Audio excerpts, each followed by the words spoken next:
आज के वीडियो में हम लेकर आए हैं एक new series a scandal of the nine. दोस्तों, वीडियो स्टार्ट करने से पहले एक छोटी सी रिक्वेस्ट है, प्लीज इस वीडियो को हाइप कर दो ना, ताकि ये और ज्यादा लोगों तक पहुंच सके। ये स्टोरी रिवॉल्व करती है एक लड़के पर। एक वक्त था जब ये यनफे एक एक्सेप्शनल टैलेंट था, उसका फ्यूचर ब्राइट था, पर फिर एक दिन उसके मार्शल आर्ट्स मेरिडियंस अचानक से डेड हो गए। एक ही पल में वो मार्शल आर्ट्स प्रैक्टिस करने लायक नहीं रहा। उसके बाद शुरू हुआ उसकी जिंदगी का सबसे अंधेरा फेज। अपने ही परिवार की तरफ से ताने, फियांसी की धोखेबाजी और अलग अलग क्लैंस ने उसे घेर रखा जैसे वो कोई बोझ हो। ये यनफे धीरे धीरे तन्हा पड़ने लगा। दोस्त डरा दिए गए, जिसे प्यार करता था वो दिल तोड़कर चली गई, और उसके पापा एक भयंकर बैटल में शहीद हो गए। लेकिन किस्मत ने उसे पूरी तरह छोड़ नहीं दिया था। Wandering purple sacred true king ने उसे अपना शिष्य बना लिया, और वहीं से ये यनफे की लाइफ बदल गई। वो बढ़ते बढ़ते हिस्ट्री का सबसे यंग हेवनली एम्परर बन गया। पर जब वो अपनी ट्रिब्यूलेशन फेस कर रहा था, तब उस पर एम्बुश हुआ और उसकी रीबर्थ हो गई, बिल्कुल उस पल पर जब पहली बार उसके मार्शल आर्ट्स मेरिडियंस खत्म हुए थे। वापस उसी उम्र, उसी जज्बात, उसी टर्निंग पॉइंट पर इस नए जीवन में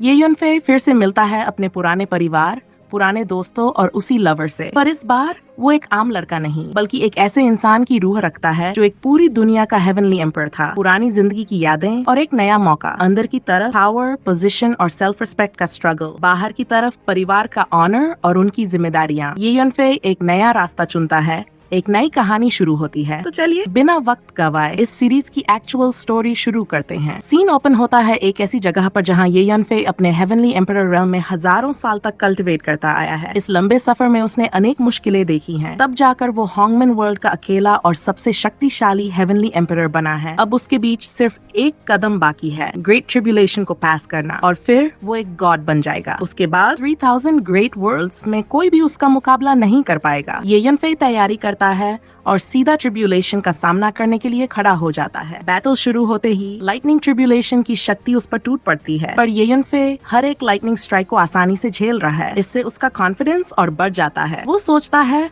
बस आज मैं आसानी से गॉड बन जाऊंगा। बैटल चलता रहता है, बिजली का प्रकोप बढ़ता रहता है, और ये यनफे पूरी शिद्दत से ट्रिब्यूलेशन का सामना करता जाता है। बैटल और ज्यादा इंटेंस होता जा रहा था। ये यनफे और लाइटनिंग ट्रिब्यूलेशन के बीच ये आखिरी टक्कर चल रही थी। लेकिन तभी एक अजीब सी चीज होती है। एक ट्रेजर अचानक से यनफे पर हमला करता है, पर यनफे घबराता नहीं। वो तुरंत एक काउंटर अटैक लॉन्च करता है और उस ट्रेजर की शक्ति को फोर्सफुली रोक देता है। लेकिन इस सब के बीच कुछ लोग उसकी ट्रिब्यूलेशन को तोड़ने आ गए। कुछ लोग जिनका इरादा सीधा सीधा यनफे को खत्म करना था। अलग अलग डायरेक्शन से अटैक्स बरसने लगे। पहले तो यनफे सब संभाल रहा था, पर क्योंकि उसे साथ साथ लाइटनिंग ट्रिब्यूलेशन को भी फेस करना था, उसकी अटेंशन स्प्लिट होने लगी। और इसी मौके का फायदा उठाकर उन अटैकर्स की स्ट्राइक्स यनफे को डायरेक्टली हिट कर देती हैं। ये अटैक इतना पावरफुल होता है कि यनफे का गॉडहुड असेंशन ट्रायल फेल हो जाता है। उन लोगों के चेहरे सामने आते हैं, यू तियानलो और जिनवो, तीनों ही हेवनली एम्परर्स। वो यनफे का मजाक उड़ाते हुए कहते हैं कि वो एक्सपेक्ट नहीं कर रहे थे कि यनफे ट्रिब्यूलेशन पास कर जाए, क्योंकि अगर यनफे गॉड बन गया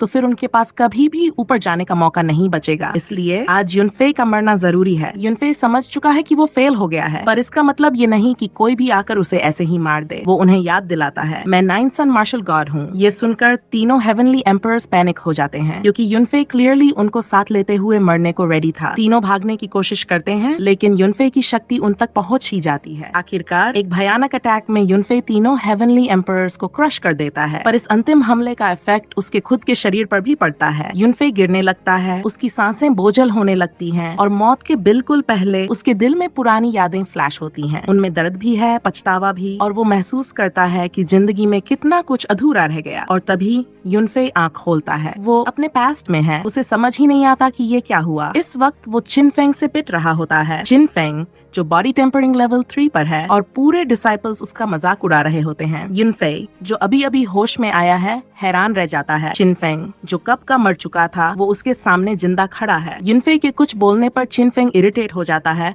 और उसे फिर से अटैक करने आता है, पर तब जोमू बीच में आ जाता है और यनफे को प्रोटेक्ट करता है। यनफे अब धीरे धीरे समझने लगता है उसके मार्शल आर्ट्स मेरिडियंस बिल्कुल ठीक हैं। ये एक रीबर्थ है। स्वर्ग ने सच में उसे एक दूसरा मौका दिया है। इस खुशी में यनफे अपने 9 मेरिडियंस एक्टिवेट कर देता है। इस बीच जोमू को लगातार चिनफेंग बुली करता रहता है, लेकिन जोमू हर बार उठकर यनफे को बचाने की कोशिश करता है। चिनफेंग दोनों को दफना देने का इरादा रखता है, लेकिन जैसे ही वो अटैक करता है, यनफे उस अटैक को आसानी से रोक लेता है। सब चिनफेंग की आंखों में शॉक, क्योंकि युनफे अब उसी लेवल पर खड़ा है, बॉडी टेम्परिंग लेवल 3, और सिर्फ रोकता ही नहीं, युनफे एक जबरदस्त काउंटर अटैक भेजता है जो चिनफेंग को हवा में उड़ा देता है। पूरा क्राउड चुप हो जाता है। रिबॉर्न युनफे के चेहरे पर एक हल्की सी मुस्कुराहट आती है। सालों का दबा हुआ गुस्सा वो चिनफेंग पर उतारता है। एक के बाद एक अटैक्स और चिनफेंग बिखरने लगता है। फिर युनफे जोमू का शुक्रिया अदा करता है और वादा करता है कि यू अकेडमी में अब कोई भी तुम्हें छू भी नहीं सकता। जोमू तुरंत समझ जाता है युनफे के मार्शल आर्ट्स मेरिडियंस वापस आ चुके हैं और बाकी डिसाइपल्स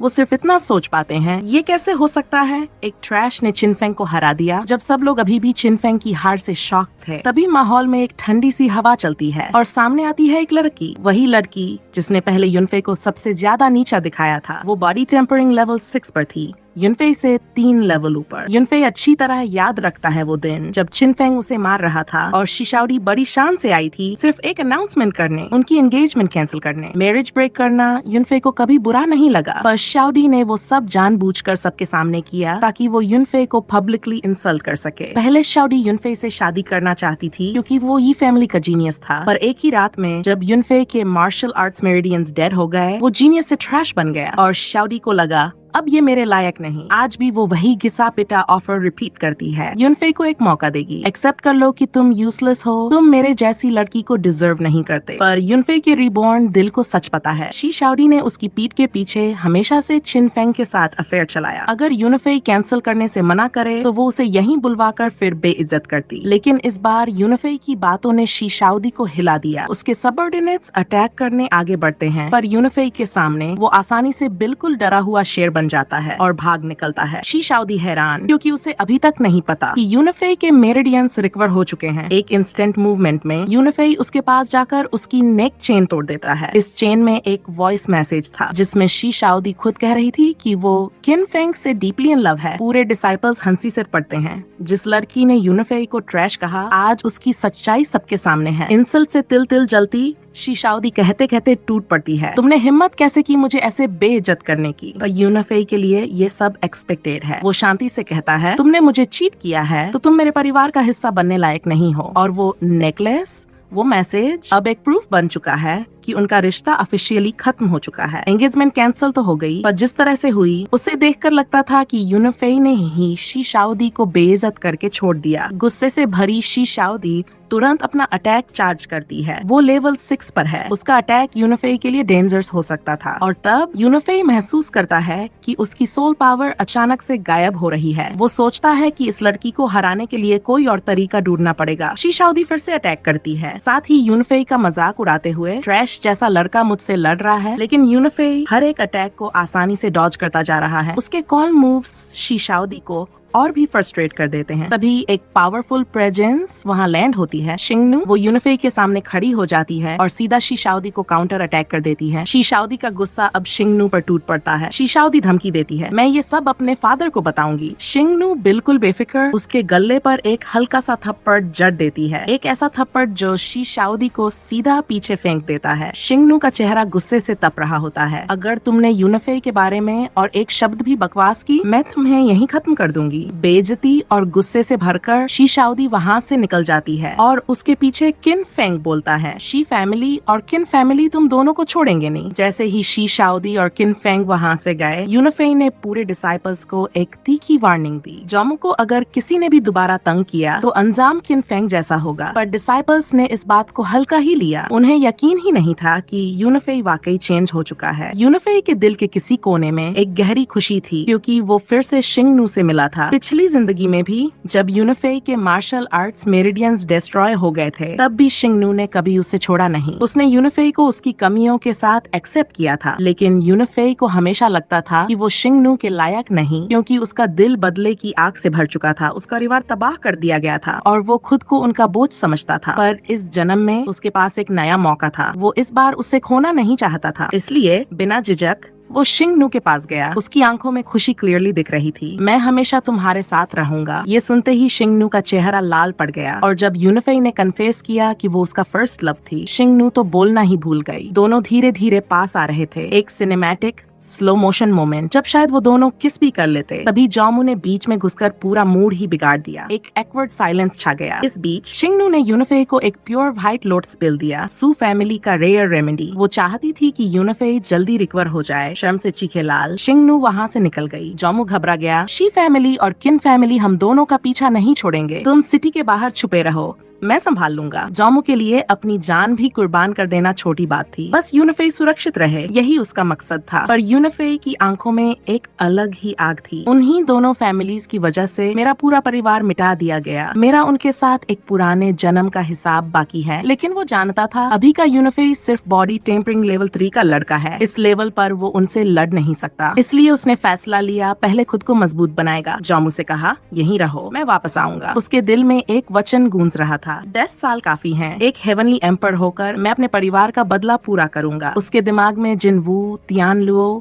और याओ यू के नाम बिजली की तरह घूमे। लेकिन फिर उसे याद आया, अरे मैं तो अभी उड़ ही नहीं सकता। सीन कट होता है शी फैमिली रेजिडेंस पर। शी शाउदी रोने वाले अंदाज में अपने फादर से कंप्लेन करती है कि यूनफे ने सबके सामने उनकी एंगेजमेंट कैंसिल करके बेइज्जत कर दिया। शी तियान यून का गुस्सा फूट पड़ता है, ये हमारे शी फैमिली की इंसल्ट है। पर फिर वो कॉल्मली बोलता है, चाहे उसके मेरिडियंस रिकवर हो गए हों, वो अभी भी सिर्फ लेवल 3 का लड़का है और बहुत सारे लोग उसे माना चाहें। उसे पता था कि उनकी फैमिली में भी कोई है जो यूनफे की मौत चाहता है। सीन शिफ्ट होता है रेस्ट रूम में, जहाँ यूनफे क्वाइटली लैंड करता है। वो थोड़ा एम्बेरस था क्योंकि वो ऊपर से सीधा रेस्ट रूम में गिर पड़ा। खुशकिस्मती से किसी ने नहीं देखा। वो सोचता है, आखिर मैं रिबॉर्न कैसे हुआ? क्या ये 9 सन स्क्रिप्चर की वजह से हुआ? यूनफे अपनी कंडीशन इवेल्युएट करता है। उसके पास 9 सन स्क्रिप्चर भी है और हेवनली एम्पर की फुल सोल पावर भी। बस एक प्रॉब्लम है, उसका फिजिकल बॉडी अभी काफी वीक है, इसलिए वो सोल पावर को फ्रीली रिलीज नहीं कर सकता। यूनफे एक एक्सपेरिमेंट करने का डिसाइड करता है, चलो देखते हैं अगर मैं थोड़ी सी सोल पावर अनलीश करूं तो क्या होता है। जैसे ही वो पावर ड्रॉ करता है, रेस्ट रूम की हवा हिलने लगती है, एक शॉकवेव फैल जाती है और बेचारा टॉयलेट यूनफे की स्ट्रेंथ का पहला शिकार बन जाता है। बगल वाले डिसाइपल ने आवाज सुनकर सोचा, ये यूनफे का फार्ट था क्या? उसके चेहरे पर एक अजीब सी हॉरर फैल जाती है। इस वक्त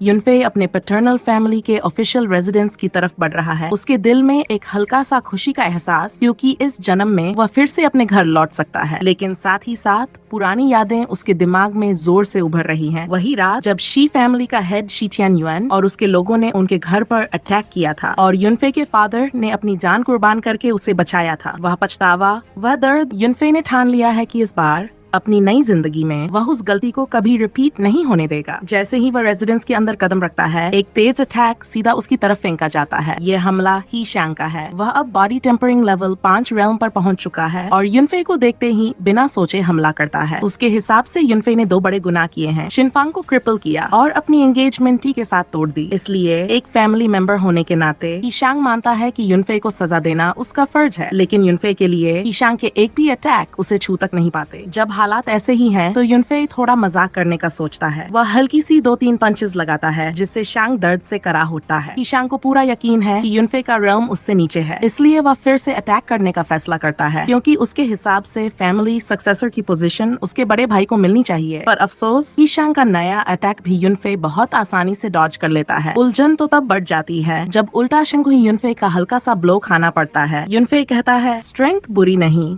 लेकिन एक्यूरेसी अभी भी बहुत वीक है। इसी बीच एक और तेज अटैक उसकी तरफ फेंका जाता है। इस बार यह हमला जोंगनियन का होता है, जो अर्ली अर्थ स्टेज रेल्म का एक्सपर्ट है और चिहांग का फादर भी। उसके आते ही यूनफे का चेहरा सख्त हो जाता है। गुस्सा, इतना गुस्सा, क्योंकि असली कातिल तो जोंगनियन ही था, वही आदमी जिसने यूनफे के फादर को मारा था। यूनफे के अंदर बढ़ता हुआ दर्द और क्रोध, लेकिन एल्डर का रेल्म बहुत ज्यादा स्ट्रॉन्ग है। एक सीधा अटैक लगते ही यूनफे के अंदर इंटरनल इंजरीज उभर आती हैं। पर फिर भी यूनफे के पास एक प्लान है। जब जोंगनियन दोबारा हमला करने आगे बढ़ता है, यूनफे अपनी स्ट्रेंथ पर भरोसा नहीं करता, बल्कि अपनी एजिलिटी का इस्तेमाल करता है। उसे पता है कि सीधी टक्कर देना मुश्किल होगा और फिर जितने भी अटैक्स उसकी तरफ आते हैं, यूनफे सबको आसानी से डॉज कर देता है। इतना ही नहीं, जोंगनियन को भी एक ब्लो उससे खाना पड़ता है। ये मूवमेंट देखकर एल्डर हैरान हो जाता है। वह सोचता है, यूनफे ने ये टेक्निक सीखी कहाँ से? यूनफे उसका मजाक उड़ाता है और इस बात से एल्डर का गुस्सा और भड़क उठता है। वह वादा करता है, मैं तुम्हें आज खत्म करके ही रहूंगा। जोंगनियन एक और भरपूर अटैक लॉन्च करता है। इस बार वह अटैक ऐसा होता है कि यूनफे उसे डॉज नहीं कर पाता। मजबूरन उसे डिफेंस बनाना पड़ता है, लेकिन एल्डर की पावर इतनी ज्यादा होती है कि यूनफे को रोकना मुश्किल पड़ जाता है। फिर भी अपने बड़े वाले गुस्से और दर्द की वजह से युनफे गिरकर भी खुद को संभाल लेता है और दोबारा खड़ा हो जाता है। थोड़ी देर बाद युनफे के फादर वहाँ पहुँच जाते हैं। उन्हें पता चलता है कि जोंगनियन ने उसके बेटे पर हाथ उठाया तो उनका चेहरा तुरंत ठंडा पड़ जाता है। वह गुस्से में पूछते हैं, मैं फैमिली का हेड हूँ, क्या अब मेरी पोजीशन की कोई इज्जत ही नहीं रही? ऐसे कैसे जोंगनियन मेरे बेटे पर हमला कर सकता है? जोंगनियन जानता है कि यी चेन फेन ही फैमिली का हेड है, लेकिन उसके हिसाब से यी चेन फेन हमेशा अपने बेटे की तरफदारी करता है और यही बात पूरी फैमिली के लिए प्रॉब्लम्स खड़ी कर रही है। इसीलिए वह बेहद घटिया तरीके से कह देता है, सब कुछ सॉल्व करना है तो अपने बेटे के हाथ पैर काट दो। उसकी ये बात खत्म होते ही यी चेन फेन का हाथ सीधा उसके गाल पर पड़ता है, एक जोर का थप्पड़। वह साफ बोल देते हैं, चले जाओ, मैं तुम्हारी बकवास और बर्दाश्त नहीं कर सकता। जोंगनियन निकल जाता है और हॉल में सिर्फ फादर और बेटा रह जाते हैं। युनफे तुरंत अपने फादर को गले लगा लेता है। वह इतना खुश होता है उन्हें देखकर कि खुद को रोक नहीं पाता, पर उसका ये अचानक वाला हग देखकर जाते हैं। ये क्या कर रहे हो, लोग देख लेंगे। तभी एक लड़की भागते हुए आती है और वह भी अपने यंग मास्टर को जोर से हग कर लेती है। ये लड़की है। युनफे के फादर तुरंत डांट देते हैं, लड़के लड़की का ये सब गलत है, दूर रहो एक दूसरे से। इस सब के बीच सेकंड एल्डर भी आ जाता है। वह कंफर्म करना चाहता है कि क्या सच में युनफे के मार्शल आर्ट्स मेरिडियंस रिकवर हो गए हैं। यी चेन फेन हैरान हो जाते हैं क्योंकि उन्होंने ये बात अभी अभी पहली बार सुनी थी। युनफे बिना झिझक के कहता है, हाँ, मेरे मार्शल आर्ट्स मेरिडियंस पूरी तरह से रिकवर हो चुके हैं। फादर का चेहरा गर्व से चमक उठता है। वही गर्व यिफन और यीशु के चेहरे पर भी दिखाई देता है। सब जानते हैं अब युनफे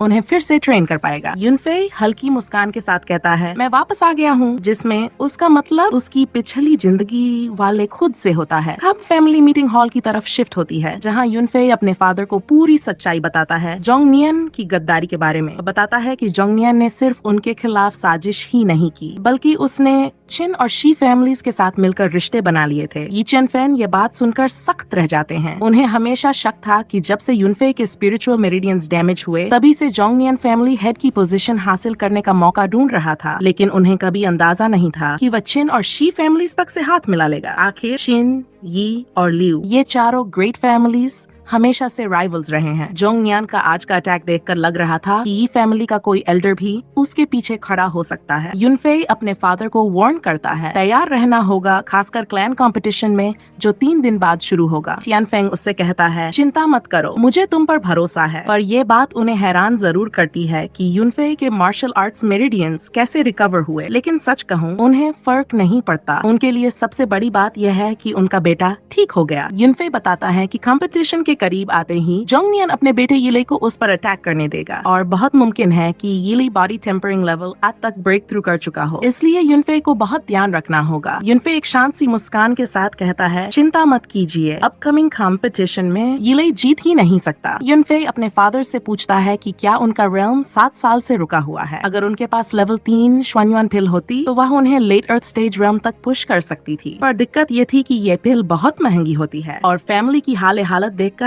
इसे खरीदना लगभग नामुमकिन था। तब युनफे कहता है, मेरे पास एक तरीका है। वह पूछता है कि यन्यू सिटी का सबसे बड़ा मेडिसिनल मटेरियल डीलर कौन है। पता चलता है कि वह लिंगजन शॉप है, पर वहाँ तक पहुँचना आसान नहीं होता क्योंकि उस शॉप का ओनर बहुत ही मिस्टीरियस होता है। उसका एक निकनेम भी है, ब्यूटी मर्चेंट। युनफे को पहले लगा कि शायद ये कोई पावरफुल स्वॉर्ड टेक्निक का नाम होगा, पर फादर समझाते हैं कि नहीं, इसका मतलब बिल्कुल वैसे ही है जैसे सुनने में लगता है, लस्ट और डिजायर से भरा हुआ। युनफे जन शॉप पहुँचता है, वहाँ हजारों चीजें लगी होती है। बहुत ही बरक सर्वेंट आता है और पूछता है, आप क्या चाहते हैं? युनफे बताता है कि वह एक पिल रेसिपी बेचने आया है। सर्वेंट उसे अल्केमिस्ट लियू के पास ले जाता है ताकि वह रेसिपी को एग्जामिन कर सके, लेकिन जैसे ही युनफे रेसिपी देता है, लियू तुरंत मना कर देता है। उसे लगता है कि यह मुमकिन ही नहीं, खासकर क्योंकि युनफे को तो पूरी फैमिली में लूजर का टैग दिया गया था, तो नेचुरली लियू को उस पर शक होता है। वह तो इतना तक कह देता है कि ये पिल रेसिपी नहीं बल्कि कोई पॉइजन रेसिपी लग रही है। युनफे को ये बात बिल्कुल पसंद नहीं आती। उसके हिसाब से लियू को लिंगजान शॉप में फैसले लेने का कोई हक ही नहीं है, पर लियू उसकी बात का विरोध करता है क्योंकि शुरू से ही वह युनफे को नीचा दिखाना चाहता था। गुस्सा चढ़ते ही युनफे सीधा अटैक कर देता है। इससे अल्केमिस्ट लियू भी देखते ही देखते भड़क उठता है और इस पूरे सीन का मतलब एक ही था, युनफे ने सीधे सीधे लिंगजन शॉप को ही नाराज कर दिया था। युनफे के लिए तो ये साफ था, लिंगजन शॉप ने गलत अल्केमिस्ट चूज किया है। जिस आदमी को उन्होंने बुलाया वह तो युनफे के लो ग्रेड पिल को समझ तक नहीं पाया। युनफे सोचता है, लगता है लिंगजन शॉप उतनी ग्रेट नहीं जितना लोग बोलते हैं। सब लोग उनकी बहस पर ध्यान दे ही रहे थे। तभी एक लड़की अचानक सामने आती है और उसके आते ही सब सबकी नजरें उस पर टिक जाती हैं। वह क्यूरियस थी कि कौन है जो उसके लिंगजन शॉप की रेपुटेशन पर सवाल उठा रहा है। लड़की नीचे उतर कर आती है और उसकी खूबसूरती देखकर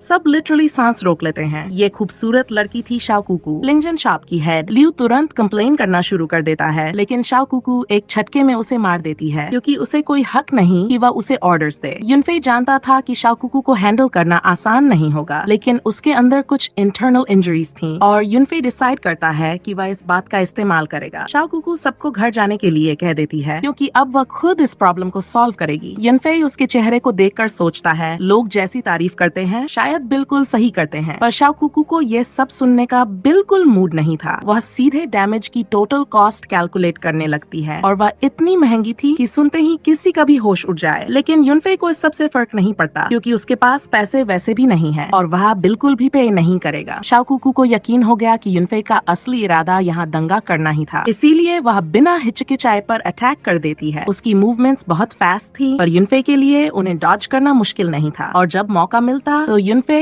उसके उन्हीं वीक पॉइंट्स पर हिट करता जिनके बारे में शाओ कुकू को खुद भी अंदाजा नहीं था। थोड़ी ही देर में शाओ कुकू अचानक खून उगल देती है। पैनिक होने लगता है लेकिन कुकू उसे रोक देती है। मैं ठीक हूँ, मेरा पूरा ब्लड फ्लो अब स्मूथ हो गया। अब वह सचमुच क्यूरियस थी, आखिर ये आदमी है कौन। युनफे शांत सा मुस्कुराकर अपना नाम बताता है और प्रॉमिस करता है कि वह उसकी इंजरीज हील करेगा और अगर वह चाहे तो युनफे उसकी हेल्प से उसे लेट अर्थ स्टेज रेल्म तक ब्रेक थ्रू करवा देगा। उसकी बातें सुनकर शाओ कुकू की आंखों में एक नया इंटरेस्ट जगता है। वह युनफे को बिजनेस डिस्कस करने के लिए इनवाइट कर लेती है और युनफे पूछता है, तो बताओ तुम मुझ पर ट्रस्ट करती हो या नहीं। कहानी अब शिफ्ट होती है शिंगलू की तरफ, जो रास्ते पर इधर उधर घूम रही थी क्योंकि उसे समझ ही नहीं आ रहा था कि युनफे के लोकेशन तक कौन सा रास्ता सही होगा। चलते चलते उसके कानों में एक बात पड़ती है, आने वाले 3 दिनों में 2 बड़े फैमिलीज ई फैमिली पर अटैक करने वाली हैं। ये सुनते ही उसके कदम और तेज हो जाते हैं। कहानी फिर से मुड़ती है युनफे की तरफ, जो इस वक्त आराम से चाय पी रहा होता है शाओ कुकू के साथ। वह लड़की प्यारे तरीके से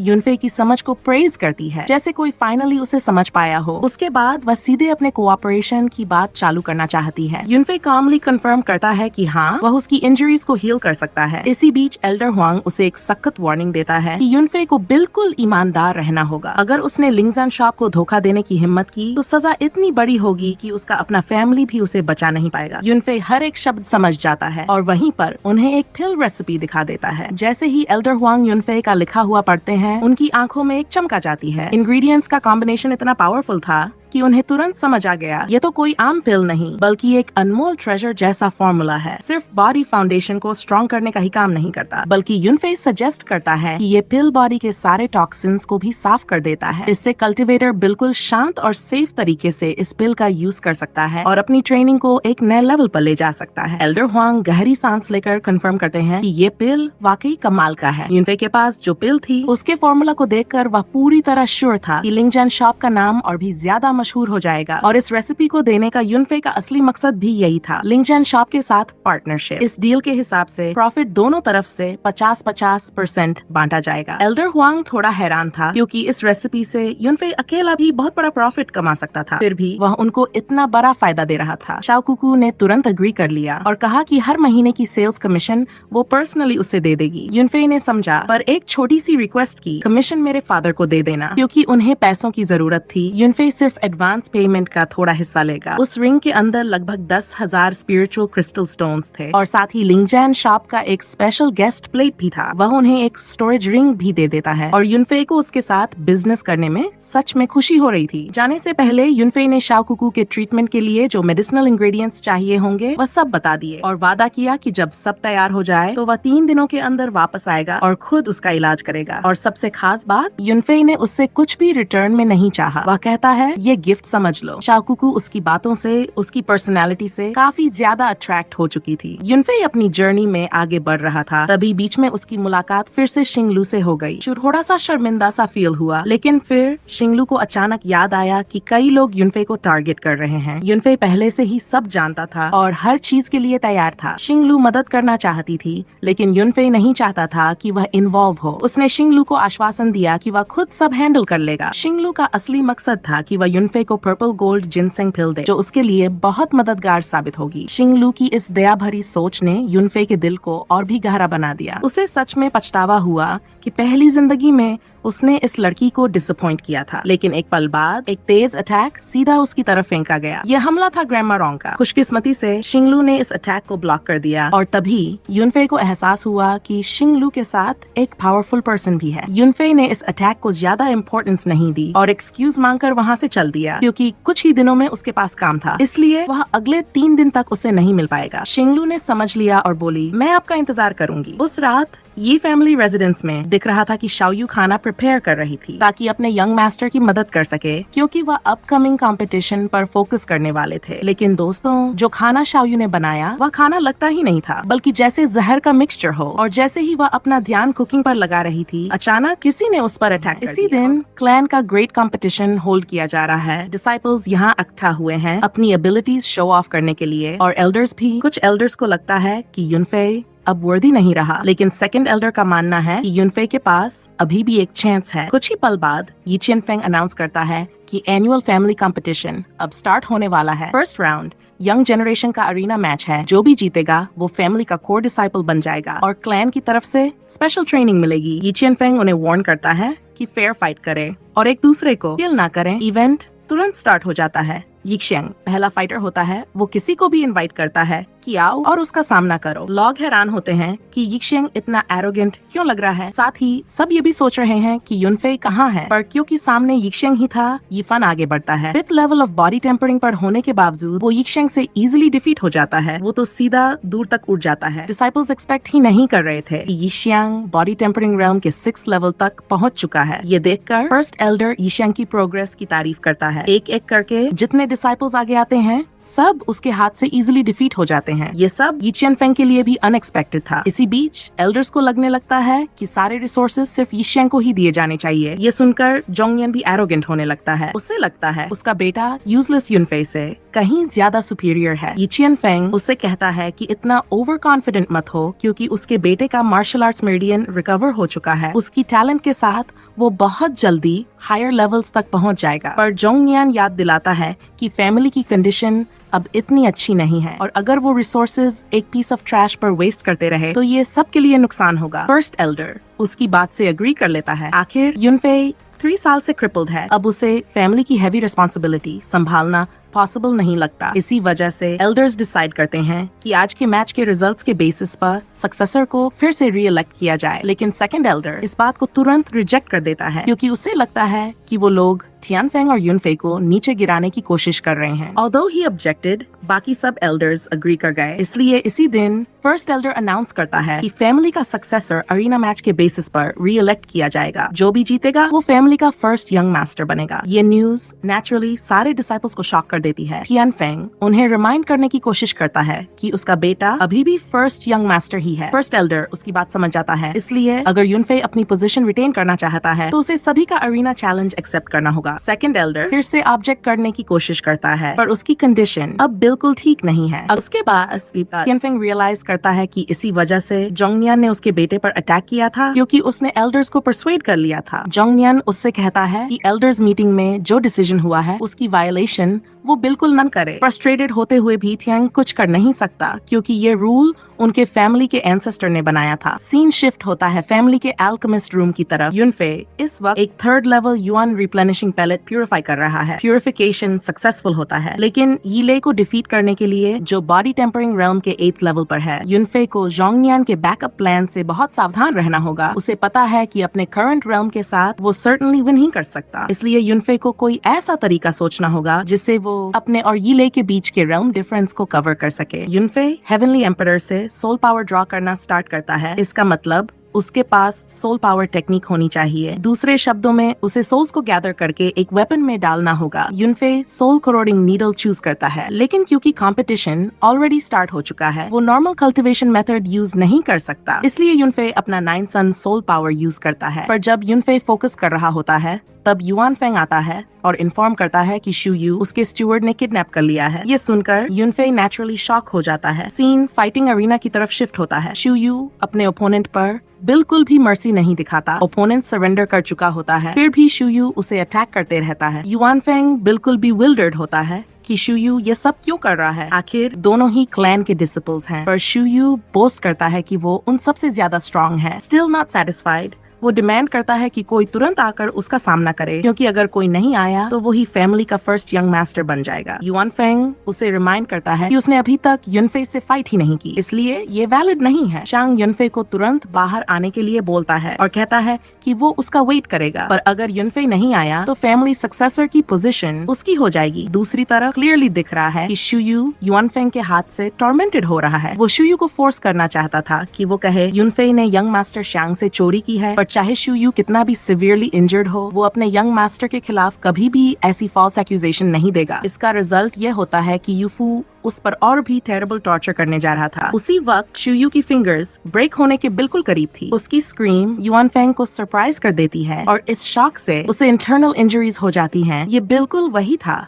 जो युआन फेंग चाहता था। अगर वो फिर वहाँ से चले जाता है। सीन फिर से अरीना साइड पर शिफ्ट होता है, जहाँ शांग डिसाइपल्स को मॉक करता जा रहा होता है। इसी बीच उसके फादर को युआन फेंग से इंफॉर्मेशन मिलती है। उन्हें पता चल जाता है कि उनका प्लान सक्सेसफुल हो चुका है और वो थियान फेंग को कहते हैं कि प्रिपेयर हो जाओ, क्योंकि युनफे बहुत जल्द रिप्लेस किया जाने वाला है। थियान फेंग कंफ्यूज होता है कि कोई डिसाइपल अरीना में क्यों नहीं आ रहा, पर ये नेचुरल था क्योंकि शांग बहुत ज्यादा स्ट्रॉन्ग है। थियान फेंग और सेकंड एल्डर दोनों ही सैड हो जाते हैं क्योंकि कोई भी युनफे को डिफेंड करने की हिम्मत नहीं कर रहा। शांग को ये सब देखकर बहुत प्लेजर मिलता है। वो युनफे को मॉक करता है, उसे कावर्ड कहता है और डिसिपल्स भी वही फील करते हैं। वो उन सबको लूजर्स बुलाता है तब तक जब तक शू यू अरीना में स्टेप नहीं करता। उसको चैलेंज देने के लिए उसका मानना था कि फेलो डिसाइपल्स होने के नाते उन्हें एक दूसरे का सपोर्ट करना चाहिए, पर शांग उस पर हंस पड़ता है क्योंकि शू यू बॉडी टेम्परिंग के सिर्फ 5th लेवल पर है और किसी भी तरह वो उसे डिफीट नहीं कर सकता। यीफान अपने ब्रदर को रोकने को कहता है, पर जब बात यहाँ तक आ चुकी है शू यू गिव अप नहीं करेगा। वो शांग से फाइट करेगा, लेकिन इस फाइट में रियल्म का डिफरेंस बिल्कुल क्लियरली दिख रहा था और शॉकिंगली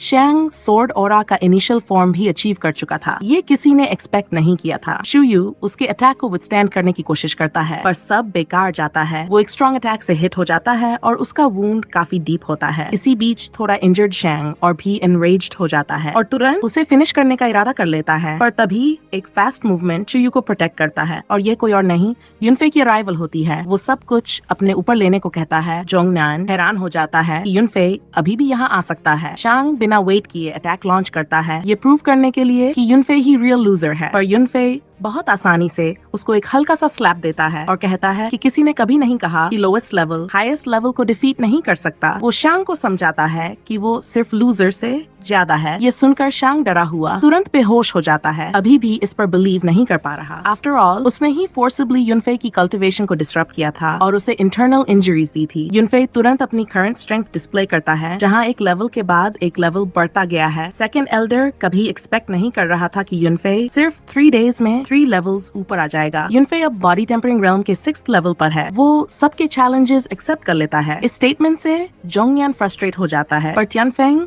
उसे रोक लेता है, जिससे जोंगयान कुछ भी नहीं कर पाता। टियानफेंग याद दिलाता है कि एल्डर्स ने खुद कहा था कि सक्सेसर कैंडिडेट मैच के रिजल्ट्स पर डिसाइड होगा, इसलिए जो भी इंटरफियर करेगा उसे पनिश किया जाएगा। युनफे को लगता है कि कोई भी उसका चैलेंज एक्सेप्ट नहीं कर रहा, पर बस एक पल बाद एक अटैक सीधा उसकी तरफ फेंका जाता है। युनफे मुश्किल से उस अटैक को विथस्टैंड करता है और इंजर्ड भी हो जाता है। इस अटैक का ओरिजिनेटर ऑफ कोर्स यीले ही था, जो बॉडी टेम्परिंग रेल्म के 8th लेवल पर था। टियानफेंग को पूरी तरह यकीन हो जाता है कि यीले जोंगनान का बैकअप प्लान था, क्योंकि युनफे ने उसके यंगर ब्रदर को इंजर किया था। यीले आज उसे पनिश करेगा। उसके बाद उन दोनों के बीच फाइट तुरंत स्टार्ट हो जाती है। उस फाइट में क्लियरली दिख रहा था कि यीले के पास अपर हैंड है, क्योंकि वो सरप्राइजिंग रेल्म के 9th लेवल तक पहुंच चुका है। सारे डिसाइपल्स मेस्मराइज्ड हो जाते हैं और एल्डर्स भी। यीले एक डेडली अटैक प्रिपेयर करता है, ये यकीन के साथ कि इससे युनफे की लाइफ खत्म हो जाएगी। इस फियर्स अटैक ने अरीना में एक ह्यूज एक्सप्लोजन क्रिएट कर दिया। यीले बोस्ट करने लगता है कि युनफे कभी भी उसकी टेक्निक से सर्वाइव नहीं कर पाएगा। जब टियानफेंग पैनिक कर रहा होता है, तब जोंगनान उस पर अटैक अनलीश कर देता है। लकी ये था कि टियानफेंग खुद को डिफेंड कर लेता है, क्योंकि जोंगनान अर्थ लेवल स्टेज पर था, वो भी इंटरमीडिएट अर्थ लेवल स्टेज पर। जोंगनान उसका मजाक उड़ाने लगता है कि टियानफेंग का रेल्म कभी इम्प्रूव नहीं हुआ और अब अब वो एक यूजलेस सन को रेज कर रहा है। उसके लिए चैन फेंग को फैमिली हेड होने का कोई राइट अब नहीं रहा और बेहतर होगा अगर वो गिव अप कर दे। इसी मोमेंट पर जोंगलोंग अपने मास्टर को काम करता है और एक बॉटल उन्हें पकड़ देता है। सेकंड एल्डर याद दिलाता है कि फैमिली हेड का पोजीशन इतनी इजीली सरेंडर नहीं किया जा सकता, लेकिन फर्स्ट एल्डर जोंगनायन को डिफेंड करता है। थर्ड, फोर्थ और फिफ्थ एल्डर्स भी अग्री करते हैं और जोंगयान के पास एक सन था जो यीले जैसा ग्रेट था। उसके साथ फैमिली जरूर राइज करेगी। जोंगयान विलिंगली ड्यूटी एक्सेप्ट करता है, जिससे डिसाइपल्स रिजाइंड हो जाते हैं और उसके सामने सबमिट करना पड़ता है। जोंगयान बहुत खुश है क्योंकि फैमिली अब उसकी है, पर युनफे अभी भी अलाइव है और वो परफॉर्मेंस देखकर एंटरटेन्ड फील कर रहा है। यीले एक्सपेक्ट नहीं कर रहा था कि युनफे अभी भी सर्वाइव कर सकता है। युनफे ये सब इसलिए कर रहा है ताकि जोंगयान के ट्रू कलर्स सबके सामने आए, वरना वो यीले को काफी पहले ही डिफीट कर देता। यीले जो अभी भी डिसबिलीफ में है तुरंत अटैक लॉन्च करता है ताकि उसे फिनिश कर सके, पर बार बार युनफे इजीली सब अटैक्स अवॉइड कर लेता है। चाहे यीले कितनी भी कोशिश करे,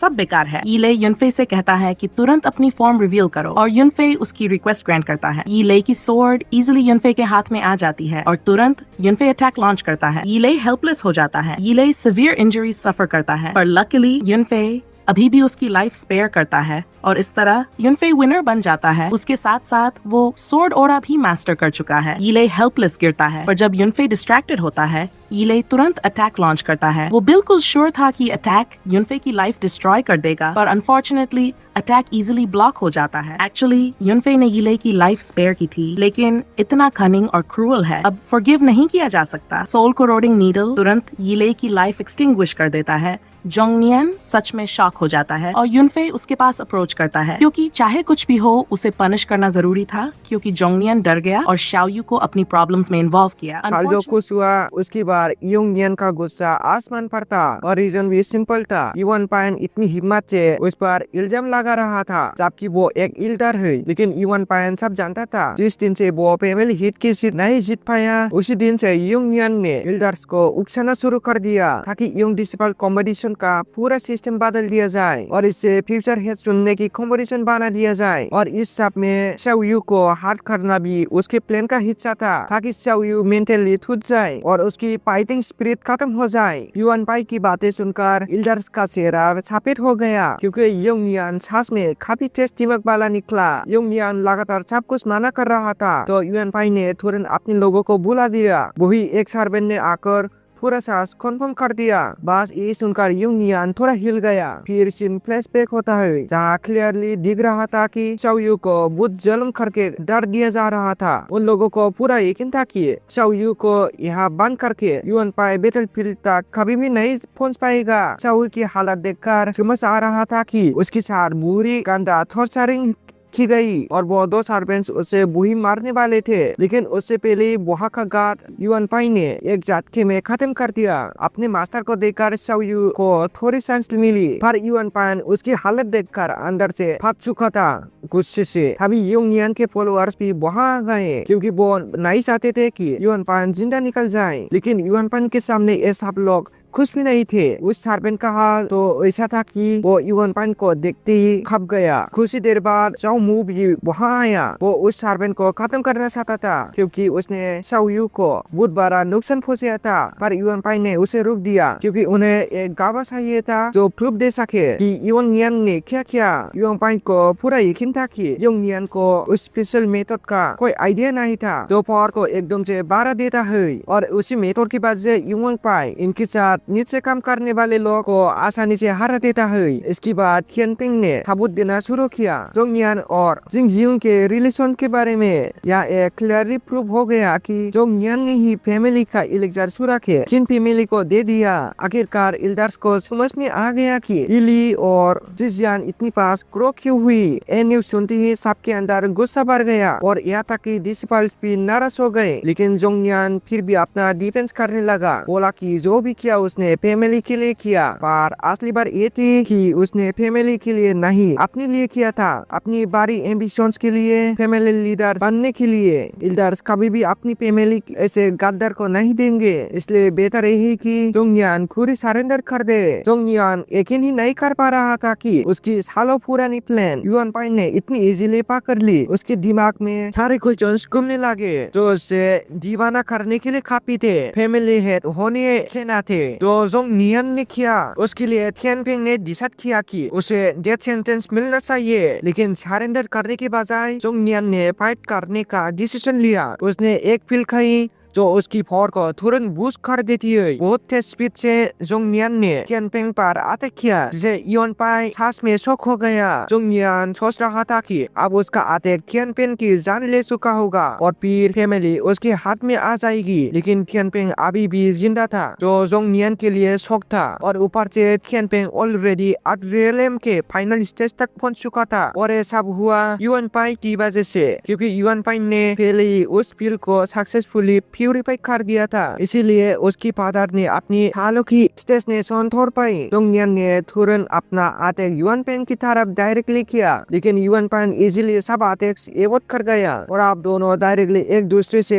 टकरा गए। फाइट में क्लियरली दिख रहा था कि युआन पाई सिर्फ इक्वल नहीं था, बल्कि जोंग नियन से काफी ज्यादा स्ट्रॉन्ग और सुपरियर था। आखिरकार जोंग नियन मार गया। मारने से पहले उसने बताया कि उसकी फैमिली ज्यादा टाइम तक सर्वाइव नहीं कर पाएगी, क्योंकि उनके ऊपर बहुत ज्यादा खर्च था। बस कुछ ही टाइम की बात ही उनकी फैमिली का एंड होने वाला था। और अब तक जो भी उसने किया वो सब सिर्फ अपनी फैमिली को बचाने के लिए किया था। जोंग नियन मारते मारते भी यही रिपीट करता रहा कि अपनी फैमिली को बचाने वाला सिर्फ वही है। उसकी बातें धीरे धीरे खत्म हो गई और फिर डेथ ने उसे अपने साथ ले लिया।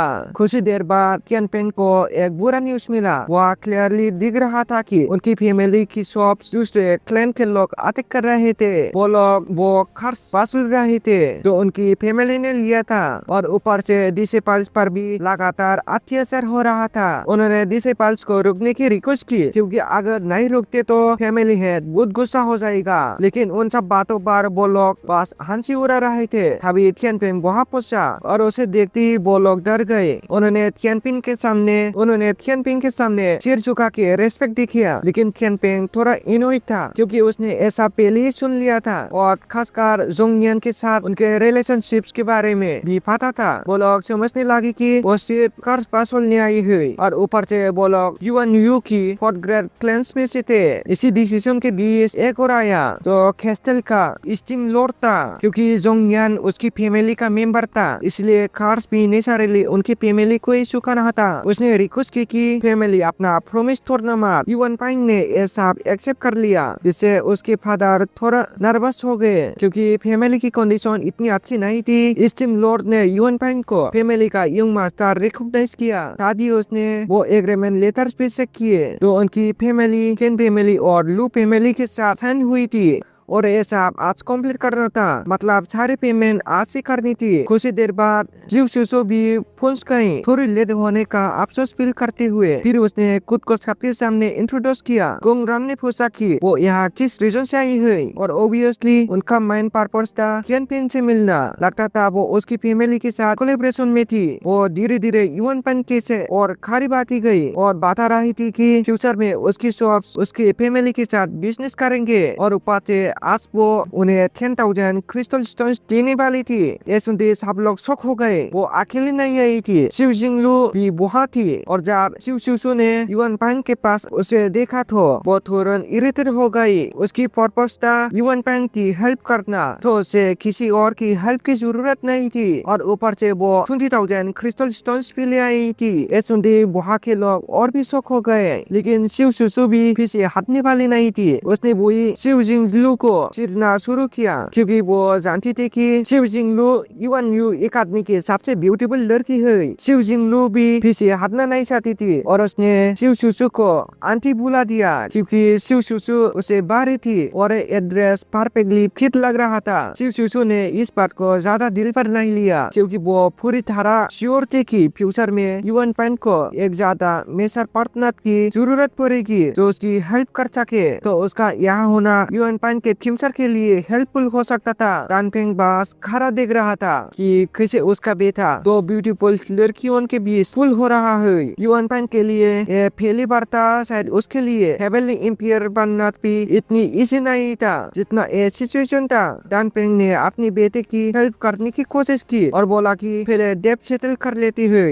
जोंगरेन ने कुछ बोलने की ट्राई की, लेकिन दोनों लड़कियों की नजर देखते ही वो डर गया और कुछ बोल ही नहीं पाया। युआन पाइन ने शिव सुसु को बोल दिया कि वो जाए, क्योंकि उससे तुरंत उसकी वान का ट्रीटमेंट करना था। एक्चुअली दोनों लड़कियां सारी जाना चाहती थी, तो फाइनली युआन पाइन दोनों लड़कियों की सारी चला गया। डान पेन थोड़ा एम्बेरस हो गया क्योंकि उसका बेटा तो OFC से सिचुएशन में लग रहा था, लेकिन फिर सोचने पर उससे लगा कि बेटा जो कर रहा है वो एक जीनियस प्लान था, तो उसके सर्वेंट को भी कन्फ्यूज कर रहा था। अपनी फैमिली के रेजिडेंस पर वापस आते हुए कियान पेन क्यूरियस था कि बेटा जोंग नियन के प्लान के बारे में कैसे जान गया। बेटा का सडनली सीरियस हो जाना युआन पेन को थोड़ा सरप्राइज कर गया, लेकिन असल में उसने तुरंत एक गेम स्टार्ट कर दिया और युआन पेन को भी इन्वाइट किया साथ में खेलने के लिए। ये वही गेम था जो लोग अक्सर खेलते थे। कियान पेन ने ऐसा इसलिए किया क्योंकि उसे लगा था कि बेटा कोई और है, लेकिन जब युआन पेन ने सिगरेट को समझ लिया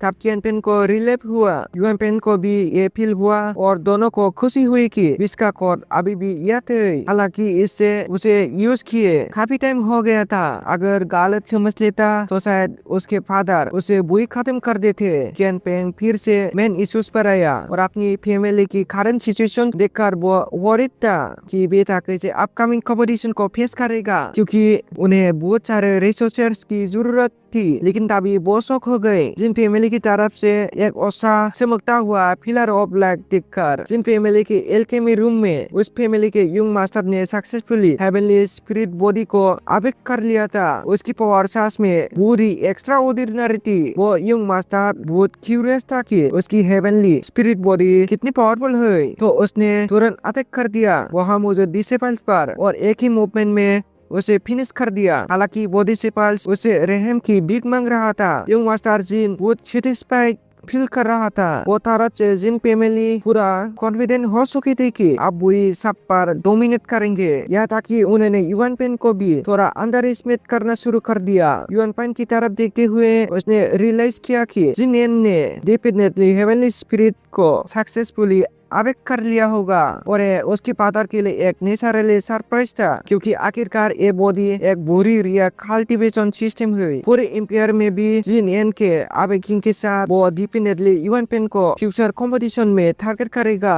लेकिन युआन पेन ज्यादा नर्वस नहीं था, क्योंकि वो पहले ही जानता था कि क्या करना है। युआन पेन का एक ही प्लान था, जितनी जल्दी हो सके एम्पायर रियलम में एडवांस कर जाए। अपनी हेवनली एम्पायर सोल के अंदर युआन पेन ने देखा heavenly demon blood fusion technique यही मेथड है जो यूज करेगा, लेकिन इसके लिए मटेरियल चाहिए जो सिर्फ हेवनली बीस फॉरेस्ट में मिलेंगे। बाहर युआन पेन शिवयू की करंट कंडीशन चेक कर रहा था। अपनी यंग मास्टर को देखकर शिवयू तुरंत खुश हो गया। युआन पेन ने पूछा, क्या तुम कल्टीवेट करना चाहती हो ताकि तुम खुद को, अपनी फैमिली और फ्रेंड्स को और सबसे इम्पोर्टेंट जस्टिस अपहोल्ड कर सको, क्योंकि शिवयू को डायरेक्टली युआन पेन से सीखने को मिलेगा। उसने एग्री कर लिया, क्योंकि चाहे कुछ भी हो वो हमेशा अपने यंग मास्टर के साथ रहेगा और यहाँ भी वो जाएगा, वो उसके साथ जाएगा। युआन पेन को इससे कोई प्रॉब्लम नहीं थी। एक्चुअली वो उससे भी हेवनली बीच फॉरेस्ट जाने का इन्विटेशन देगा। कुछ टाइम बाद साउमू आया खाना ऑफर करने। वहाँ उसने भी उनकी कॉन्वर्सेशन सुन ली। युआन पेन उसे एक कल्टीवेशन टेक्निक और सीक्रेट देने वाला था जो जाओमू के लिए बहुत सुइटेबल था। इससे जाओमू काफी एक्साइटेड हो गया। शिवयू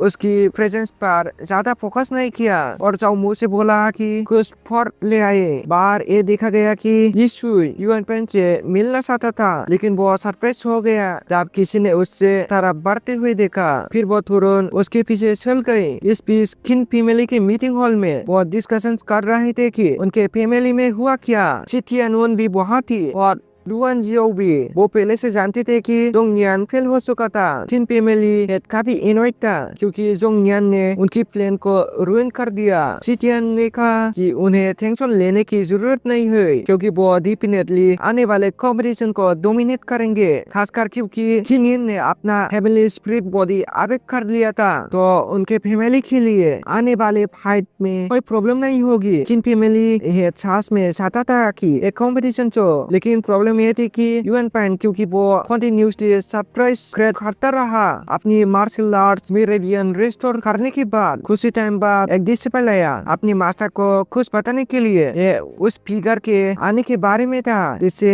इसुई ने पहले फॉलो किया था। इस फिगर का पर्पस था उन्हें इन्फॉर्म करना कि ये युआन उस रंग को छोड़कर जा रहा है। उसकी डेस्टिनेशन था खिएनसाओ फॉरेस्ट। ऐसा इसुई को पहले से पता था। इसी इंफॉर्मेशन को सुनकर डिफरेंट फैमिलीज के हेड्स बहुत खुश हुई। वो युआन पाइन के साथ खुश करने वाले थे लेकिन उससे पहले उन्हें एक छोटा माउस पकड़ना था। यही तक इसुई की पोजीशन पहले से क्लियर हो गई थी। खैर अफसोस की बात है कि एपिसोड यही पर एंड हो जाता है। ठीक है, बस इस वीडियो के लिए इतना ही। आई होप तुम लोगों को मेरा वॉइस पसंद आया होगा और साथ ही साथ अगर आप लोगों को पसंद आया है तो कमेंट में बता देना। अगली वीडियो जल्दी ही आएगी। तो जो लोग इस सीरीज को फॉलो कर रही है बस सब्सक्राइब करे और बेल आइकन एक्टिव करे। वीडियो को एंड तक देखने के लिए धन्यवाद। अगर आपको ये वीडियो पसंद आया तो लाइक करें और इस चैनल को अपने फ्रेंड्स के साथ शेयर करें और बस आने वाले वीडियोस का इंतजार करें। ठीक है, मिलते हैं अगली वीडियो में।